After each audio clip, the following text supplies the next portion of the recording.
Hello दोस्तों, I hope कि आप सब लोग मस्त होंगे, ठीक होंगे, बहुत बढ़िया होंगे। आप लोग के लिए लेकर आ चुका हूँ फिर से एक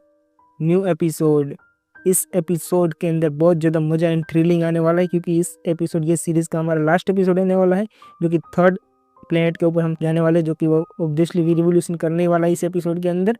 आई होप कि आप लोग भी बहुत ज़्यादा एक्साइटेड होंगे, बहुत ज़्यादा वेट कर रहे होंगे, जो कि थर्ड प्लेनेट के ऊपर जाने का, वीर का भी। एंड मैं भी बहुत टाइम से वेट कर रहा था कि कब जाकर थर्ड प्लेनेट के ऊपर देखने के लिए हम लोग को मिलेगा। तो आज वो फाइनल लास्ट एपिसोड आ चुका है, जो कि हम यहाँ पर ख़त्म करेंगे इस सीरीज़ को, और नेक्स्ट पार्ट हम बहुत जल्दी आप लोग को देखने के लिए मिल जाएगा। जब भी रिलीज़ होगा मैं सबसे पहले ही लेकर आ जाऊँगा। एंड इसी के साथ इस सीजन को हम एंड करते हैं, जो कि सीजन 3 हो जाएगा स्टार्ट, जो कि उसके बाद जो कि थर्ड प्लेनेट का आएगा जो भी। एंड जैसे कि लास्ट एपिसोड में हम लोगों ने देखा था कि वहाँ पर फेरी ने अपना इवोल्यूशन कंप्लीट कर लिया था, वो वहाँ से जा चुकी थी। एंड एपिसोड की शुरुआत में भी हमें वही दिखाया जाएगा, जो कि फेरी आखिरकार इस प्लेनेट को छोड़कर थर्ड प्लेनेट का इवोल्यूशन कर जा चुकी है, जो कि वॉर्मिर ग्रह के ऊपर। एंड आपका वीर वहाँ पर खड़ा खड़ा सोचता है कि यार फेरी तो बहुत ज़्यादा बदतमीज है, बेमतलब ही निकली, जो कि अपना स्वार्थ कंप्लीट कर यहाँ से जा चुकी, बट फिर भी मेरे एक थैंक यू तक बोल करने के ऊपर से मुझे चिढ़ा कर भी जा चुकी। यार इससे तो मैं बदला लूंगा ही। वीर यही सब कुछ सोच रहा था, बट वीर वहाँ पर थोड़ा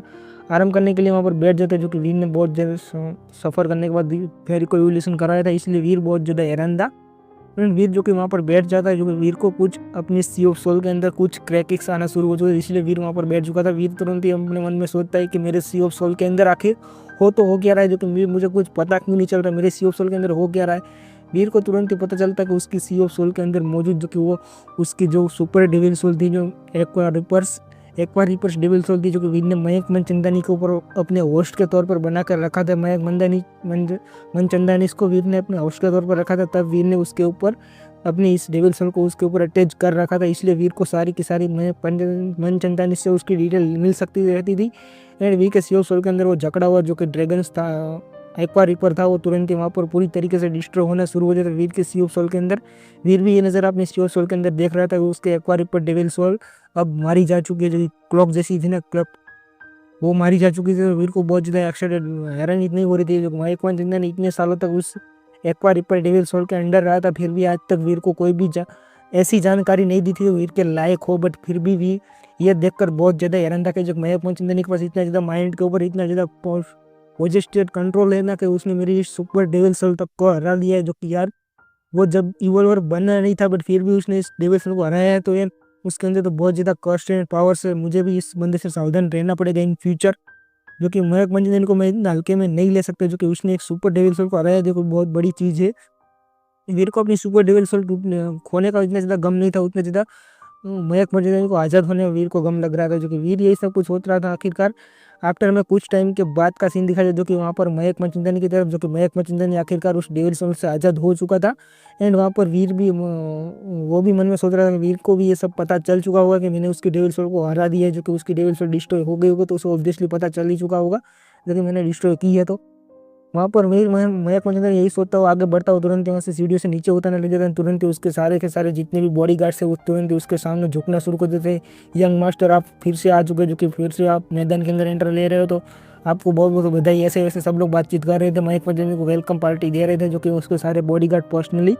और वहाँ पर दूसरी तरफ हमारा सीन शुरू, जो कि दूसरी लोकेशन के ऊपर, जो कि यहाँ पर रिप्रेजेंट एंड आर्मी के अंदर, जो कि वहाँ पर जहाँ पर वीर ने 4 साल तक अपनी ड्यूटी कंप्लीट नहीं निभाई थी, जो कि रूही चौहान का गार्ड के तौर पर वीर ने अपनी पूरी ड्यूटी एंड सब सबमिट कर दिया था। इसलिए वहाँ पर वीर अपना रिज़ाइन करने वाला था, रिज़ाइन तो नहीं, रिटायर होने वाला था। वीर वहाँ पर रिटायर हो रहा था, इसलिए सभी लोग उसकी फेयरवेल पार्टी के अंदर भी मौजूद थे। और वहाँ पर वीर की सिर्फ फेयरवेल पार्टी हो रही थी, वहाँ पर सभी लोग बहुत ज़्यादा एक्साइटेड। वीर जो कि यहाँ पर तुम्हारी ड्यूटी खत्म होती है, बट तुम्हारा जो कि सफ़र तो अभी फिर से शुरू होने वाला है। जो कि तुमने यहाँ पर सिर्फ अपनी ड्यूटी कंप्लीट की है, बट तुम्हारी ज़िंदगी यहाँ पर अभी ख़त्म नहीं होती, तुम्हें और भी ज़्यादा आगे जाने की ज़रूरत है। ऐसे सब लोग वीर को बधाई दे रहे थे। वहाँ पर वीर के सब लोग क्लैपिंग भी कर रहे थे, जो कि वीर को कांग्रेस भी कर रहे थे, जो कि वीर को अभी ड्यूटी ओवर हो चुकी थी। जो कि वहाँ पर वीर की जैसे ड्यूटी ओवर होती है, जो कि वहाँ पर सभी लोग पार्टी के अंदर आए थे, जो कि वीर के सभी अपने अपने जो कि कुक हाउस सोल्जर सभी लोग थे, वीर का जो लोग अच्छे से जानते थे वो सब लोग वीर के पास आते तो बातचीत कर रहे थे। एंड उसमें से एक बंदा बोलता है, वीर तुम अब आगे क्या करने वाले? जो कि वीर तुरंत ही बताता है कि मैं आगे तो करने वाला हूँ बहुत ज़्यादा कुछ नहीं हूँ, जो कि अभी मैं जाऊँगा, जो कि अभी मेरा इवोल्यूशन भी मैं जल्द से जल्द कंप्लीट करूँगा, थर्ड प्लेनेट के ऊपर जाऊँगा, बहुत जल्दी मैं रूही से भी शादी करने वाला हूँ, जो कि वो उसमें भी ज़्यादा टाइम नहीं लगेगा, जो कि रूही के साथ में रहना चाहता हूँ, जो कि हम दोनों भी यहाँ पर रिटायर होने वाले, जो कि रूही भी 1 साल के अंदर रिटायर हो ही जाएगी। उसके बाद हम शादी कर लेंगे और वहाँ पर हम खुद का पर्सनल बिजनेस भी स्टार्ट करेंगे वाले। ऐसे ही सब लोग वहाँ पर झूम रहे थे, बातचीत कर रहे थे। बट वहाँ पर तुरंत एक बंदा बोलता है वीर से कि वीर तुम अभी घर पर जाने वाले हो क्या? वीर को इतना पूछते, वीर बोलता है मैं घर पर जाने वाला हूँ, जो कि मैं अपनी मोम अपनी बहन के साथ थोड़ा टाइम स्पेंड करूंगा एंड उसके बाद इवोल्यूशन कर मैं थर्ड प्लेनेट के ऊपर भी बहुत जल्दी जाने वाला हूँ। वो बंदा ऐसे हंसी मजाक बातचीत कर रहे थे, बट वीर को तुरंत ही मन में एक और ख्याल आता है कि यार मैं थर्ड प्लेनेट के ऊपर इवोल्यूशन करके तो जाने वाला हूँ। अगर मेरी बदकिस्मती मेरे साथ ना दे तो बहुत अच्छी चीज़ हो जाएगी, क्योंकि मेरी बदकिस्मती अगर मेरे साथ देती है एंड मैं किसी सुपर शेल्टर या एम्परर कास्ट शेल्टर के अंदर चला जाता हूँ। जो कि भाई लोग आपको सुपर शेल्टर एम्परर कास्ट नहीं समझ में आ रहा हो तो कोई बात नहीं, मैं इसके ऊपर एक डिटेल में वीडियो डालने वाला हूँ, जो कि थर्ड प्लेनेट के ऊपर जाने से पहले मैं वो एक डिटेलिंग वीडियो आपको प्रोवाइड करा दूंगा, जो क्या क्या लेवल है क्या क्या सब कुछ है उसके बारे में थर्ड प्लेनेट के और रिसोर्सेज आपको प्रोवाइड करा दूंगा। जो कि वीर ये सब कुछ सोच रहा था कि वीर को कुछ पता नहीं चल रहा, जो कि मैं अगर किसी बड़ी सिचुएशन में फंस चुका, जो कि वो सुपर स्पिरिट या एम्परर स्पिरिट को मैं पसंद नहीं आता हूँ, किंग स्पिरिट को मैं पसंद नहीं आता हूँ, तो वो मेरे साथ क्या बदसलूकी करेंगे वो तो उन लोग के हाथ में, जो कि वो लोग तो ऑलरेडी उस प्लेनेट के ऊपर एग्जिस्ट करते हैं, उन लोग के पास पावर भी बहुत ज़्यादा होगी, जो कि मुझे मारना तो कोई बड़ी बात उन लोग के लिए रहेगी नहीं। इसलिए मुझे थोड़ा बहुत सावधान रहना पड़ेगा, मुझे अच्छे एक लोकेशन मिल जाए जहाँ पर मैं सर्वाइव कर पाऊँ, वरना जाते ही मैं मारने जाऊँ तो बहुत अच्छी चीज़ रहेगी। वीर यही सब कुछ सोच रहा था दूसरी हालांकि एंड आफ्टर में कुछ टाइम बाद का सीन दिखाया, जो कि वीर जो कि अपने शेल्टर के अंदर वापस आ चुका, जो कि इवोल्यूशन पूल के तौर पर, जो कि जहाँ पर वीर इवोल्यूशन करने वाला था। जो कि आप लोग को पता ही होगा कि वीर हर प्लेनेट के ऊपर इवोल्यूशन पूल के थ्रू इवोल्यूशन कर वीर जाता है, जो कि फिर से वहाँ पर इवोल्यूशन पूल के अंदर वीर एंटर होता है, जो कि वीर के गले के अंदर लॉकी भी लगी है, वीर ने अपने पेंडेंट के तौर पर पहन रखी थी। जो कि वीर आगे बढ़ते बढ़ते मन में सोचता है कि इस लॉकी जैसी चीज़ को शायद इवोल्यूशन पूल इवॉल्व करवा पाए, जो कि थर्ड प्लेनेट के ऊपर पहुंचाने से पहले मुझे कुछ इसके अंदर से बेनिफिट मिल जाए, तो मुझे इस ट्राई करने में कोई हर्ज नहीं है, जो कि मैं इसे ट्राई तो नहीं मेरे से कर ही सकता हूँ। जो कि ये लॉकी जैसी चीज़ को मैं यहाँ पर छोड़ने की हालत में तो हूँ नहीं, छोड़कर जाना चाहता तो नहीं। वीर ये सब कुछ सोचता हुआ इवोल्यूशन पूल के अंदर एंटर हो जाता है एंड वीर उस इवोल्यूशन पूल के अंदर एंटर हो चुका था, जो कि वीर लंबे टाइम तक इस इवोल्यूशन पूल के अंदर रहता ही एंड वीर मन में सोचता है इस लॉकी से कुछ मिल जाए तो अच्छी बात रहेगी, वरना इस लॉकी को तो मुझे यहीं पर ही छोड़ना पड़ेगा। वीर यही दुविधा में फंसा हुआ, जो कि इवोल्यूशन पूल के अंदर लगातार वहाँ पर 2-3 घंटे के लिए वहाँ पर इवोल्यूशन पूल के अंदर रहता है। जो कि आफ्टर कुछ टाइम बाद जो कि वीर उस इवोल्यूशन पूल से अंदर जो कि वहाँ पर बाहर निकलता है, जो कि इवोल्यूशन पूल से जो कि पूरा बाहर नहीं बट बाहर निकल रहा पानी के इवोल्यूशन पूल से बाहर निकल कर वीर के सामने तुरंत ही उसकी पावर सिनाते वीर रह जा, इवोल्यूशन कंप्लीट हुआ, सुपर किंग स्पिरिट बॉडी अब एक्टिवेट हो चुकी है, जो कि आप इस बॉडी का यूज़ कर सकते हो एंड आपको लाइफ स्पेन होता है 100 ईयर्स का आपको लाइफ स्पेन मिलता है। जो कि ऐसे ही वीर को जो कि इवोल्यूशन करते करते जो कि 300 साल तक इवोल्यूशन की ज़िंदगी मिल चुकी थी, जो कि वीर को 300 साल की, जो कि जब वीर ने टाइटन प्लेनेट से इवोल्यूशन किया था तब वीर के पास 200 साल की ज़िंदगी थी। अब इस प्लेनेट सेकंड प्लेनेट से इवोल्यूशन कर रहा था, वीर के पास 300 साल की कुल मिलाकर ज़िंदगी हो चुकी थी एंड वीर की अभी फिलहाल के लिए उम्र 23 या 25 साल के आसपास ही होगी, जो कि जहाँ तक स्टोरी के हिसाब से वहाँ पर इतनी उम्र होगी वीर की। एंड वीर जो कि आखिरकार रिवोल्यूशन कंप्लीट हो चुका था, वीर सोचता है कि इस लॉकी जैसी चीज़ के अंदर कुछ और हरकत होने वाली है क्या नहीं होने वाली, वीर ये सब कुछ सोच रहा है। बट तुरंत ही वहाँ पर लॉकी हरकत में आती है, तुरंत ही वहाँ पर लॉकी हरकत करना शुरू करते हैं, जो कि उसके अंदर से ब्लैक स्मोक निकलना बाहर आ शुरू हो जाते, जो कि ये देखकर वीर बहुत ज़्यादा हैरान था कि क्या इस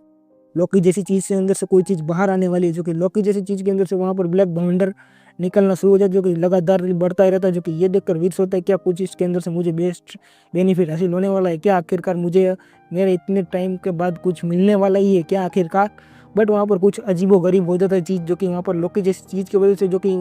जो ब्लैक स्मोक निकली थी उसके पावर की वजह से जो कि थर्ड प्लेनेट का इवोल्यूशन गेट खुल जाता है, जो कि थर्ड प्लेनेट का जो कि इनडायरेक्टली वीर टेलीपोर्टेशन का यूज़ किए बिना ही जो कि वीर अब जाने वाला थर्ड प्लेनेट के ऊपर डायरेक्ट सेकंड प्लेनेट से सीधा थर्ड प्लेनेट के ऊपर वीर इवोल्यूशन कर रहा है। जो कि ये लॉकी ने जो कि ये वैक्यूम के थ्रू ब्रेक किया है, ये थर्ड प्लेनेट का गेट लॉकी ने ही खोला है, इसकी वजह से वीर अब आगे बढ़ पाएगा। जो कि ये वीर तो ऑब्वियसली टेलीपोर्टेशन का यूज़ करके ही जाने वाला था, बट ये लॉकी ने कारनामा कर दिया है यहाँ पर, जो कि स्टोरी के अंदर ट्विस्ट डाल दिया है। जो कि लॉकी जैसे वहाँ पर ये होता है तो वीर बहुत ज़्यादा हैरान था कि यार यहाँ पर क्या फिर से वही थर्ड प्लेनेट का गेट खोल रहे हैं, बट इस बार तो मैंने तो खोला नहीं है, किसी और ने भी नहीं खोला, ये लॉकी कर रही है क्या। वीर ये सब कुछ सोच पाता समझ पाता उससे पहले ही वो थर्ड प्लेनेट का सक्शन वीर को वहाँ पर खींचना शुरू कर देता है, जो कि लॉकी की मदद से, जो कि लॉकी वीर को ही साथ खींचे वो ले जाते जो कि अपनी वैक्यूम के थ्रू ब्रेक करते हुए, जो कि वीर भी थर्ड प्लेनेट के ऊपर पूरा का पूरा ऐसे ही बिना कपड़ों के जाने लग जाता है। जो कि वीर ऑब्वियसली जो कि इवोल्यूशन पूल के अंदर तो कपड़ा पहन के जा ही नहीं सकता था वीर, तो इसीलिए वहाँ पर वीर उसी लॉकी के थ्रू आगे बढ़ना लग जाता है, जो कि थर्ड प्लेनेट के ऊपर इवोल्यूशन करते हुए। जो कि वीर ये को कुछ समझ गया कि इतने जल्दी क्या हुआ कुछ नहीं, जो कि पलक झपकते ही सारी की सारी चीज़ घटना घट चुकी थी। जो कि और वीर को वैक्यूम के अंदर बहुत ज़्यादा प्रेशर महसूस हो रहा है, जो कि वीर ने भी कभी एक्सपेक्ट नहीं किया था कि वीर इस तरीके से ब्रेक थ्रू कर आगे बढ़ेगा, किसी की हेल्प लेकर, किसी अनदर्स कैटेगरी के अलावा वीर ने कभी ऐसा एक्सपेक्ट नहीं किया। वीर यहाँ पर इवोल्यूशन करने के बाद वापस से पृथ्वी ग्रह जाता है, पृथ्वी ग्रह के बाद वापस से वीर टेलीपोर्ट होता है तो वीर थर्ड प्लैनेट के ऊपर पहुंच जाता है। बट यहाँ पर तो कुछ अजीबोगरीब घटना घट चुकी थी वीर के साथ। उन तुरंत ही आखिरकार वीर जो कि लॉन्ग सफर के बाद यूलिसन वीर का कंप्लीट हो रहा था, जो कि वहाँ पर वीर लोकी के थ्रू जा रहा था, जो कि वहाँ पर वीर चीखता जा रहा चिल्लाता जा रहा था। बट वीर वहाँ पर उसका तो कुछ हो ही नहीं सकता, जो भी करे वो कुछ भी कर ले, बट वहाँ पर उसका तो कोई कंट्रोल था ही नहीं उसके पास, कि सारा का सारा कंट्रोल तो लोकी के पास मौजूद था, जो कि वहाँ पर आखिरकार वैक्यूम के थ्रू ब्रेक थ्रू करते करते अभी वीर थर्ड प्लैनेट के ऊपर डायरेक्टली टेलीपोर्ट हो ही जाएगा। एंड हम नेक्स्ट एपिसोड के अंदर देखेंगे कि वीर अभी टेलीपोर्ट होकर कहाँ, किस जगह, किस लोकेशन के ऊपर पहुंचता है। तो आई होप कि आप लोग बहुत ज़्यादा एक्साइटेड होंगे थर्ड प्लैनेट के ऊपर देखने के लिए वर्म ग्रह को। तो चलिए भाई लोग मिलते हैं नेक्स्ट एपिसोड के अंदर, तब तक के लिए bye bye and take care.